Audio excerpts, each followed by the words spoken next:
the dad God. That's what we're going to be. That's what we're going to be talking about. What is that? Let's talk about it. I had an atheist friend. He lived with my pastor. And one day I said something about, I realized this is going to be irksome to some, but fair is fair. Fair is fair. Mentioned something about God. And he said, which one? Which one are you talking about? Now, let's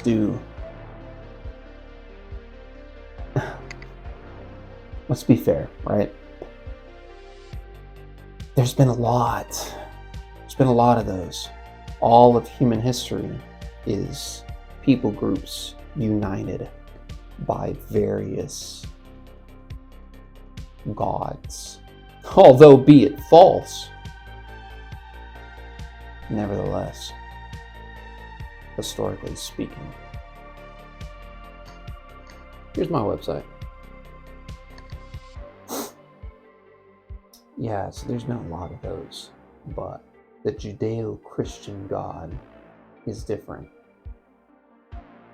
I wanted to start off this conversation by talking about what is the necessity of God. Now, I realize that to a lot of people, like, the question itself is blasphemy. But that's something that I want to talk about before we step into today's topic. It starts like this. If and when there's a metaphysical assessment of the nature of reality, that one reaches the firm conclusion that reality not only consists of or has within it, but is within the fundamental structure of the thing itself, a magic. Meaning that material is not cold, dead, stupid, dumb material, epiphenomenal process, billiard balls, newtons. That somehow the conscious experience is in relationship with the material realm. So that's the assessment. That's what witches, that's what wizards, that's what musicians, what? That's what religions have assessed about the nature of reality. And then science is like, look at my ruler! Woo, woo, woo! I have a ruler! Woo! And then quantum physics and quartz and the nature of atoms came along, and the dude with the ruler was like, my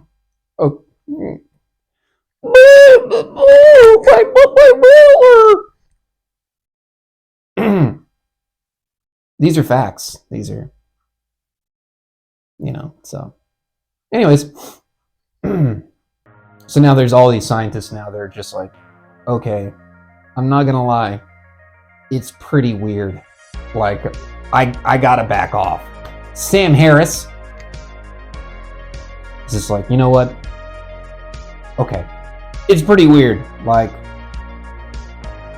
but is he gonna apologize? Probably not. Okay.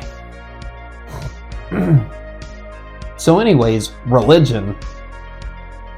There's a claim. Here's the claim. The claim is that telepathic, telekinetic, telekinesis,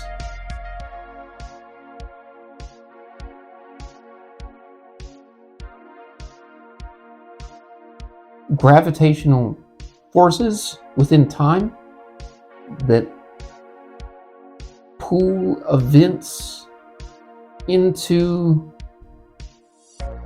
further fruition. So essentially intent embedded in the time structure. So that's a claim. So if reality functions in that way, there automatically becomes a necessity for organizational and systematic properties, systematic systems, in order to govern and organize such processes. Thus, making religion the equivalent of a metaphysical necessity for life. Another way to say it is that if you don't have a God, if you lack God, then you lack aim, you lack everything is religious. Everyone has a God. Failure to articulate such God or engage in such does not mean that you are still not entangled. To be a Jew would have meant that you're not polytheistic, that your God isn't theirs. Like, you're Jewish, different God. It's obvious that there's other gods and that you're not doing that one. That's what it would have been like to be Jewish. It's like, well, this is what we do, and it's not what they do, our neighbors, right over there. So anyways, there's the Muslims, there's the Quran. And then that God is so fantastic, is so great that they can't draw pictures like how the Jews couldn't. He doesn't come down. He's way up there. And you gotta wash your hands a lot and do all sorts of things.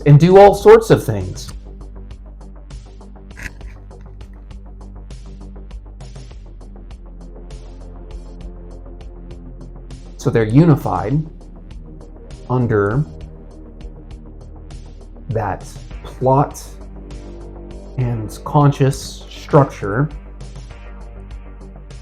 of obedience. The first 5 books are shared.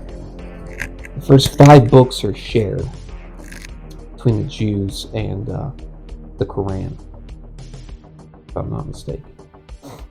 And so it starts off that God, with the Jews, they can't articulate. They can't,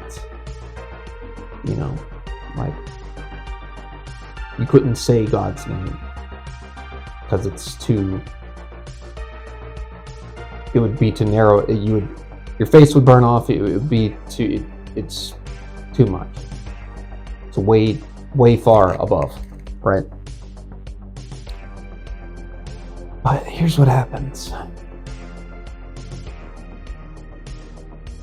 God progresses in form, in the articulation of God as written, transitions from a non-ethereal being into like a lion, into like part ram, like, mystical, mini, like abstract, until eventually the articulation of the properties of God, finalized through Jesus, becomes articulated as Father. once and for all. Father in heaven.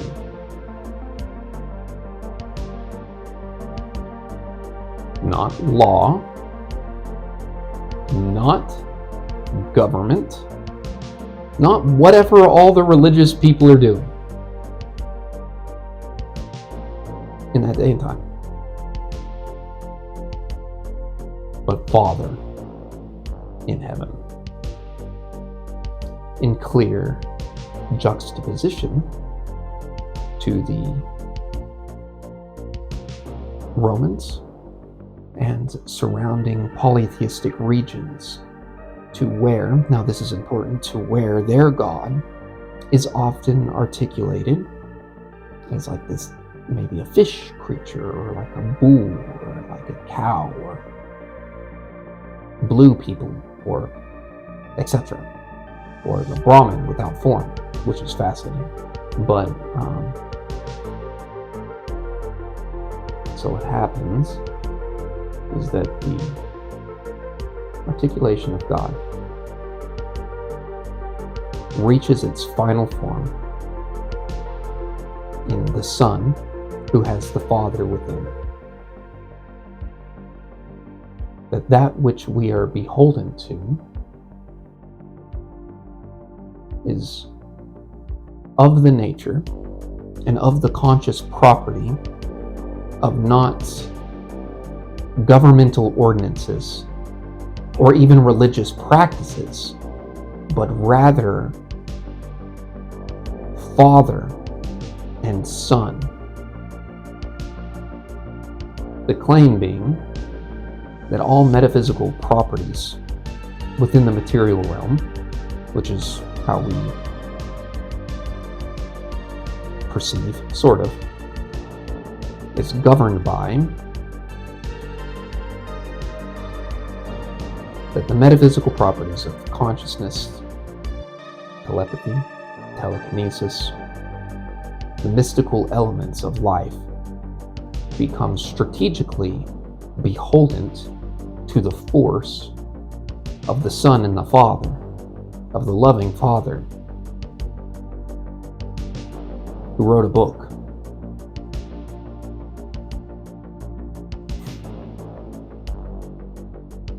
In nature, fatherhood is, everyone has a mother. And fatherhood is chosen. Fatherhood is decided, and so it's pure choice within nature. And so this is when this happens with primates, etc. It's a conscious decision. So the Son is in the Father is in the Son. You eat the Son, you are what you eat. You pray for guidance because you're stupid. You don't know what's going on. You need to outsource. And it has to be an outsourcing. And then that which you outsource to is the Spirit of the loving Father who is willing to sacrifice His Son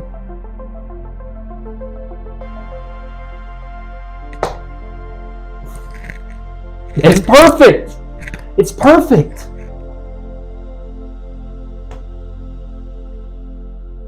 The loving Father who's willing to sacrifice His Son who He loved to save the world.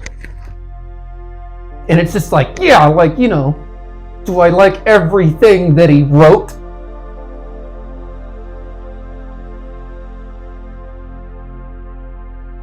It's just like, yeah, that's right. That's right. That's what we do. Even if you don't like everything about His book, that's what we do. The Dad God,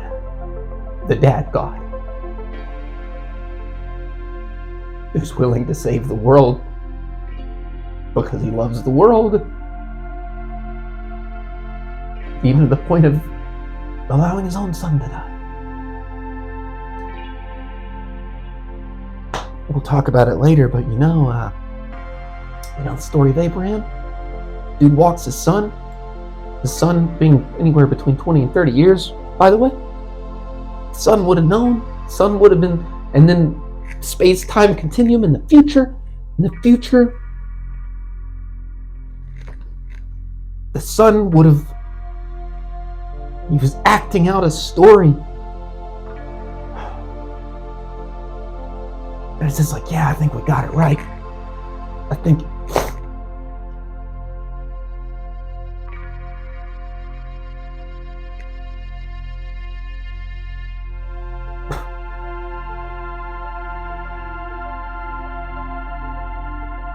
Anyway, so trust the dad God. Trust the dad God. I think is what Jesus would say. I think he'd say, trust the dad God. Not the government God, not the religion God. Trust the dad God. Trust the dad God.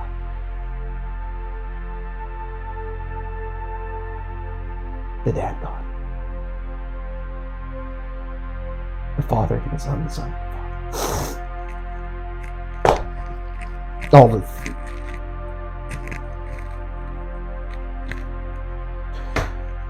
okay. Good night.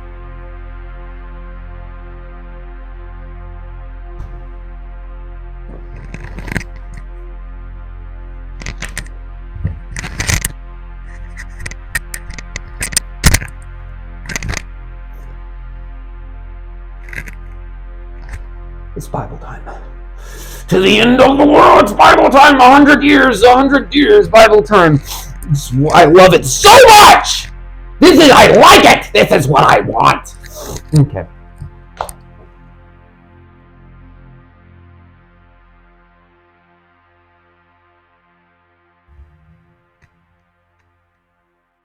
Okay, that's enough. Good night. Good night.